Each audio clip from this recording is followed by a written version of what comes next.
avons pris conscience qu'on était dans un monde qui avait basculé, un monde où les préoccupations environnementales nous font réfléchir sur la limitation des ressources et il va bien falloir trouver des formes d'énergie qui soient à la fois durables et pérennes. Il faut laisser une place aux solutions qui sont en train d'émerger, mais ce que je veux dire, il ne faut surtout pas se dire on aura un jour une très belle solution, attendons d'avoir cette belle solution pour inventer les carburants alternatifs, quoi. La méthanisation est aujourd'hui une technique éprouvée, simple, ça fonctionne, économiquement ça tient la route par rapport aux autres énergies renouvelables, il faut y aller, c'est sans regret. La plupart des élus, d'ailleurs à quelque niveau que ce soit, sont tout à fait conscients qu'il faut se lancer, explorer. Et je pense que les projets de méthanisation sont des projets qui commencent à fleurir. Le démarrage en 2009 de la réflexion, c'était de se dire qu'est-ce qu'on peut faire en étant justement à côté de ce petit bassin de consommation. Et c'est là qu'est sortie un peu la méthanisation. Et on avait besoin d'apporter une vraie force et une vraie solidité économique à l'ensemble du système, sans forcément que ce soit un atelier très chronophage comme peuvent l'être la vente directe.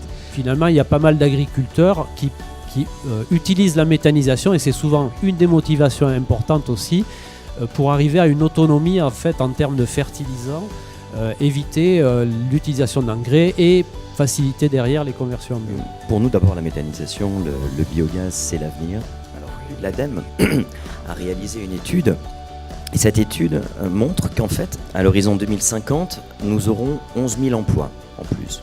Ça crée des emplois qui sont pas délocalisables en fait.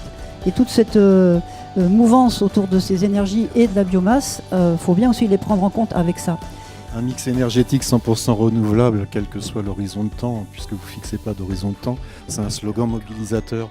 L'enjeu pour la France en 2050, c'est quand même pas demain 2050, c'est la neutralité carbone. Mais la vraie rupture, c'est le bio-GNV, c'est-à-dire l'utiliser le biométhane comme carburant. On a à ce moment-là un carburant qui devient vraiment renouvelable et qui permet d'avoir un bilan CO2 qui est très largement amélioré. On parle de 80% de réduction des émissions de CO2 par rapport aux solutions comparables. Les différents utilisateurs, que ce soit les transporteurs, les bus, les collectivités locales, les véhicules utilitaires, etc., eux finalement avons décidé en fait, finalement, sur des stratégies d'équipement de véhicules, etc. Ils ont besoin d'avoir un maillage et des sources d'approvisionnement. Dès lors que vous livrez des colis, on a regardé ce qui existait sur le marché et là on est plutôt sur des véhicules GNV, des fourgonnettes GNV. Notamment on en a mis dans tous les hypercentres des métropoles, puisqu'on essaie d'être précurseur aussi. Et aujourd'hui, ça fait quelques mois qu'on est installé avec nos véhicules gaz sur l'aéroport.